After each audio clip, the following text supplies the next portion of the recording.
అండి. హాయ్ అందరికీ నమస్తే అండి. అందరు ఎలా ఉన్నారు? అందరు బాగున్నారా? ఈరోజు శ్రీరామనవమి అండి. శ్రీరామనవమి శుభాకాంక్షలు అండి. అందరికీ గుడ్ మార్నింగ్ అండి. నేను ఈరోజైతే మామిడికాయ పులిహోర చేస్తున్నానండి.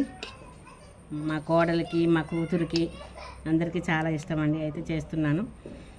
కాకపోతే చేసేటప్పుడే చూపిద్దాం అనుకున్నాను, కానీ ఇక పొద్దున్నే వాళ్ళు వేస్తారు చేయాలనేసి చూపించలేకపోయానండి. అందరైతే ఎలా ఉన్నారు? బాగున్నారు కదా?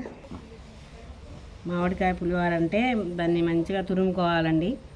తురుముకొని దాని తాలింపులోనే అన్నీ సేమ్ దానిలాగే మన చింతపండు పులిహోర లాగే, కానీ ఇంక ఇదైతే చాలా బాగుంటుంది అంటారండి. సేమ్ దాని అదేమో పులుసు పిసుక్కొని బాగా మరగబెట్టాలి.